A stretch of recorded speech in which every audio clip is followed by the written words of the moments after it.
Hello everyone, my name is Putty, and welcome back for another edition of Mid-Atlantic Wrestling. We are here for November, we are here for the proving ground, blank slate for many people to get opportunities and fight towards something bigger. Tonight, in our main event of the evening, the man formerly known as the Architect, Dewie Archer, is going to be teaming up with the Dread Pirate, Hugh the Aske, to take on the former Mid-Atlantic Wrestling Regional Tag Team Champions, Deadly Dean Waldorf and Marvelous Marv Stadler, in a Coastal Zone Tag Team match. Also tonight, the semi-finals. The semi-finals of the Hot Prospects tournament, as Sean Carville takes on Patrick something, and Logan Wolfsbane takes on someone. I'm very good at this Hot Prospects tournament thing. We'll find out as we go. Lots of fallouts, stuff to talk about tonight. So let's get started, shall we? We start off the show with a bit of a special attraction match, just for one night only. It is Austin Smooth, who is here in the Meccan Auditorium in front of 800 people, paying fans of Mid-Atlantic Wrestling, and these two have a wonderful technical wrestling display as they just grapple each other for a good 10 minutes. You know, Austin Smooth, almost like Ernest Youngman in those quick and charismatic movements, moving from hold to hold, keeping the pace quite high, trying to just set the pace, set the pace where he likes it. Doesn't like to give George Wolf any space to unleash his fists of fury or anything like that. But George, he's got those fundamental technical basics as well. He's been around MAW too long not to.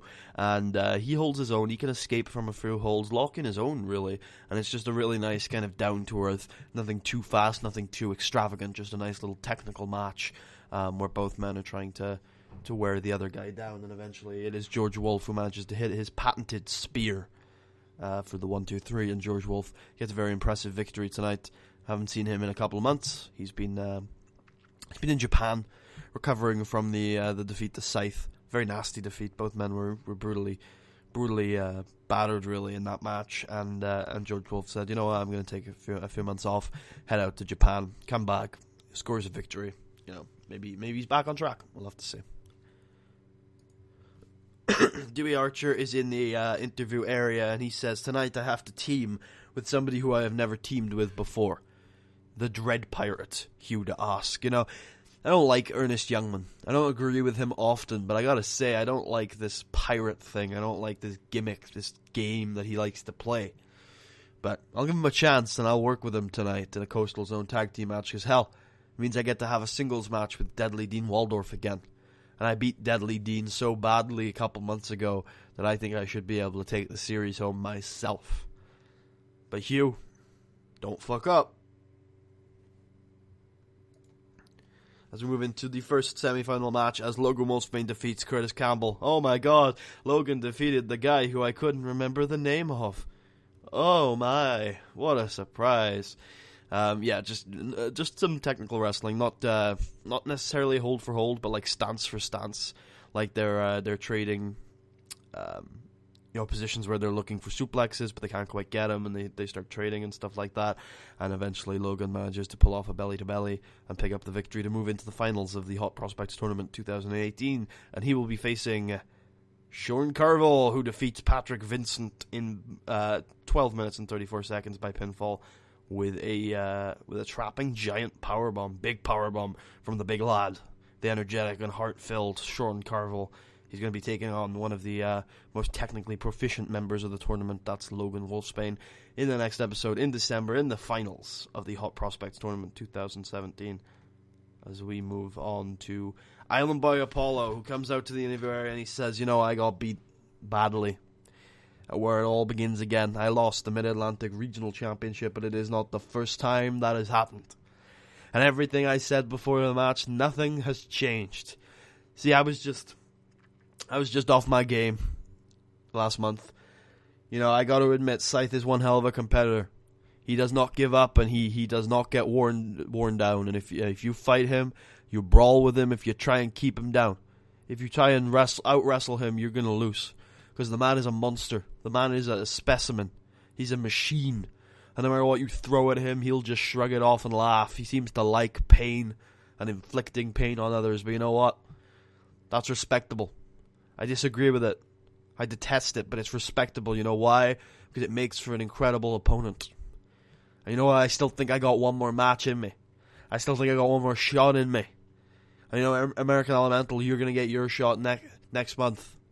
And I wish you the best of luck in your match. But if you fail, if you fall at that hurdle, trust me, I'll be there to pick up the lantern, to keep running forward. Because if anybody thinks that Island Boy Apollo is going to be disheartened by one loss, then they are dead wrong. Island Boy Apollo gets back up and he keeps fighting. So Scythe, you prepare yourself, because next year is going to be the year of Apollo. I'm coming for you. You better watch out. Island Boy still on that hunt for that Mid-Atlantic Regional Championship. As we move on to so here we go. We are in the main event of the evening, the Coastal Zone Tag Team Contest between the Ring Generals and the team of Hugh, Aske and Dewie Archer, the Architect. As Marv Stadler defeats Hugh Aske in 8 minutes and 1 second by pinfall with a backdrop breaker. These two just have a nice quick back and forth match. Hugh trying to get those vicious, brutal, high-flying moves going, trying to keep that momentum going. And Marv, he goes with that, Marv likes a faster pace. He doesn't like the fastest of paces, but he can work at a breakneck pace. We got, Marv gets thrown to the outside, stands on the apron there, and then Hugh does a sunset flip powerbomb off the apron. Brutal. Marv's head bounces off the concrete, but Marv can keep going. Marv can keep up that pace, and as Hugh tries to run at him on the outside, Marv just reverses it into a throw of some sort, maybe an arm drag, and manages to get the pace back on his side. Quite a quick match as the two trade throws and high-flying maneuvers in the middle of the ring, and eventually Marv manages to pick up the win. And, Dewie told Hugh not to fuck up, and Hugh lost the opening match. Let's see how Dewie does against a Deadly Dean, and the result is the same that we saw back a couple of months ago, as Dewie Archer and Dean Waldorf have a gritty, down-to-earth technical wrestling match, and the pair just try and trade hold. Dean trying to work on that left arm. The reason why he's working on that left arm, of course, is because Dewie needs that left arm to fully lock in the proton lock. He could have worked on the leg, so Dewie couldn't lock in the leg part of the proton lock, which I think, I'm not sure, but I think for you at home, I think the proton lock is the Muda lock. So you could lock in the leg part of the proton lock if you work down the leg, but he wants to work on the arm, because the really deadly part of the proton lock is that nasty high angle neck hold part of it, and he just works on that arm, kicks, punches, arm drag, maybe an arm bar or two, just trying to put that arm out of action, but it fails. Dewie Archer manages to escape all those holes, manages to fight through the pain, and manages to lock in the proton lock, and Dean Waldorf taps out. And it is 1-1 in the series as we move into our main event of the evening, the tag team contest. The Ring Generals taking on Hugh Aske and Dewie Archer. No, before that there is hype, because next month, of course, will feature Scythe defending his Mid-Atlantic Regional Heavyweight Singles Championship for the first time against American Elemental, who beat Kamikaze in the number 1 contenders match last month at Where It All Begins Again, and next month he's going to have to defend it. American Elemental has had one of the best rookie years in the history of this company, in the history of professional wrestling. He has been sensational. He has rose the ranks. He has scored many victories over many competitors, and now can he close off one of the greatest rookie years in professional wrestling history by getting gold around his waist, or will the monster Scythe continue his reign? Find out in the next episode. But tonight, in our main event of the evening, it is the Ring Generals taking on the Architect, Dewie Archer, and the Dread Pirate, Hugh Aske.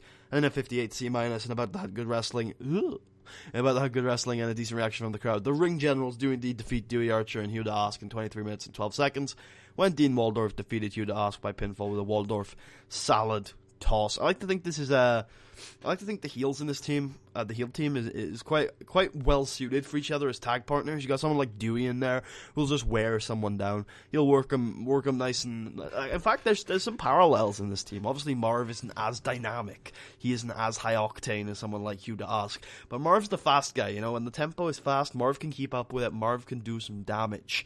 Meanwhile, Dean is the gritty guy, the pace setter, the guy who'll wear people down, grind out matches. Same thing on the other team. Dewie Archer has become, over the last year or so, a really proficient technical wrestler. He can grind people down. He can work all sorts of holds.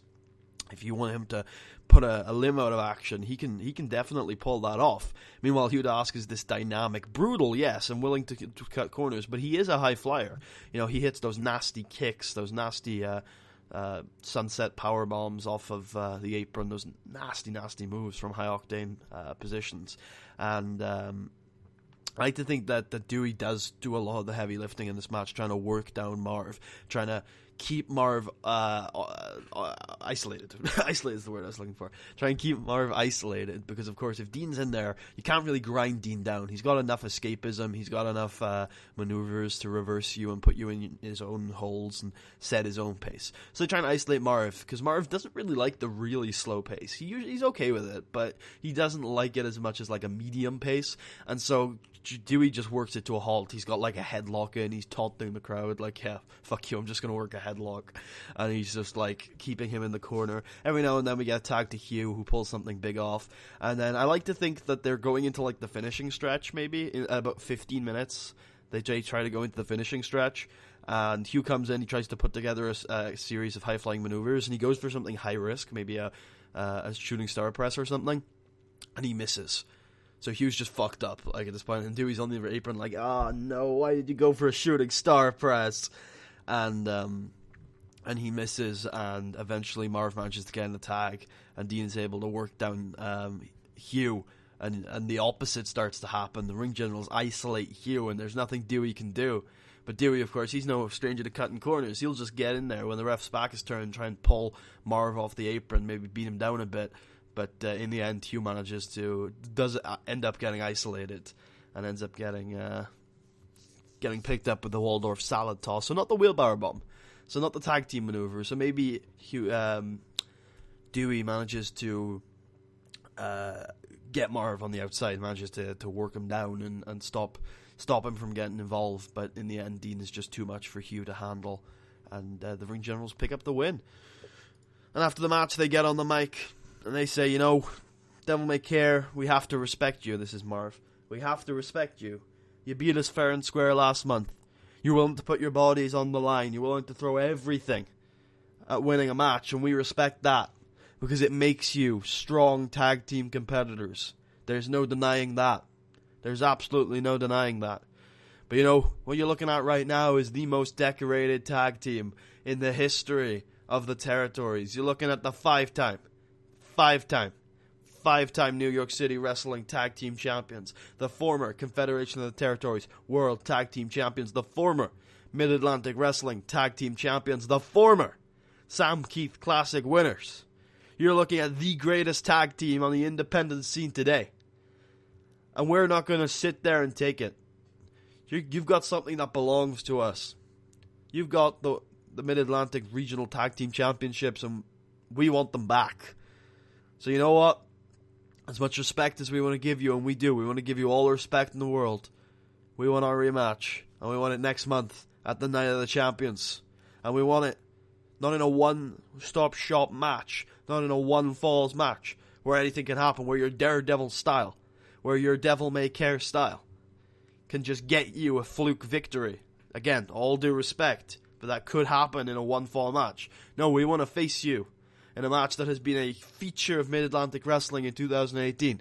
We want to face you in a match that will test your singles and tag team abilities. We want to face you in a Coastal Zone tag team match. So you know what? We're going to give you time to respond, but we hope to see you next month. And we'd like to thank the fans for coming out tonight and wish you a safe travel home. And the ring generals leave the mics in the ring as the show goes off air.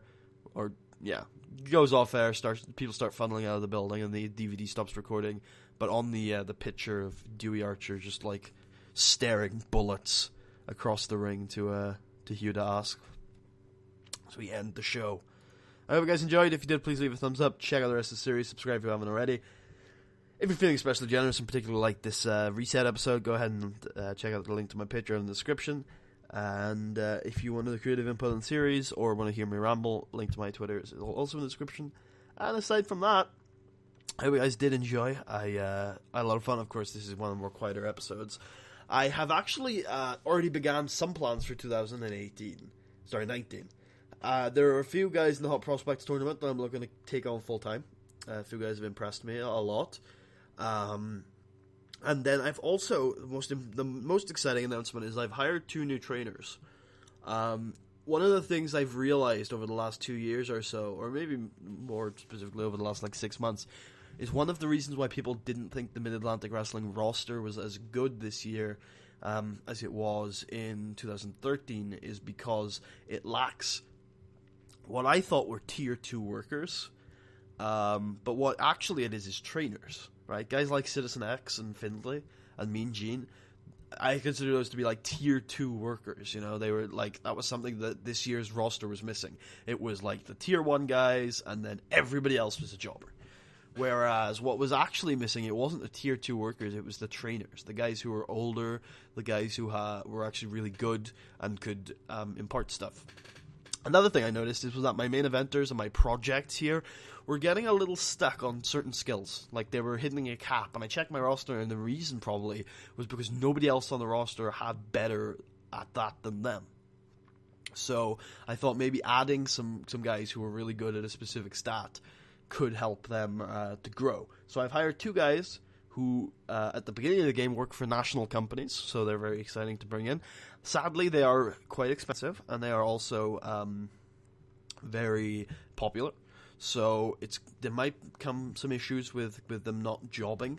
So I might have to look at that, and we might not see them as much as I would like. But definitely, for sure, what we're going to see them doing is wrestling young guys. Because the way I figured it is that if I have a trainer that I've just hired wrestle a literally 3 years at most in the business wrestler, I'm ending up paying as much as I would for 2 of my mid-carders. Because roughly everybody who's in the mid-card to main event is roughly on about $600 to $800 a show.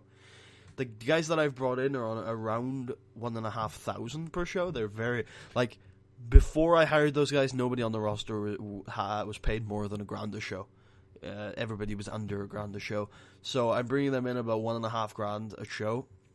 I'm thinking, okay, well, if they can fight someone that I've got on a contract for $100 or $200 a show, which are the young guns, then it kind of evens out. And what that does then is that gets those younger guys to a position where they might be able to reach the mid-card in this company. And also, if they are able to job and they are able to play a real part in my mid-card scene, then they can wrestle guys who are at the top of MAW right now that might not end up getting signed, and that means we can create new trainers. There are some guys on this roster who I'm not looking at as main event guys, but if they get the right stats, they can train people in the future. They can be those trainers, those Tier 2 guys. So I'm excited for that. I hope you guys are excited too. Hopefully we will see them in the Ripcord Invitational. Like I said, if they're not going to job, then they're not going to be in the Ripcord Invitational at the end of the day. Probably. So, a bit of spoilers there. But I'm going to do some testing. We're going to, dip our toes in the water. I have yet to have problems with people refusing to job. If I keep them strong and protect them, usually they're okay with it, and that's fine with me. If you require a cap...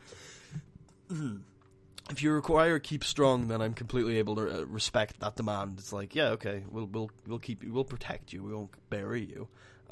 If you're losing to someone less popular, then you probably do deserve that.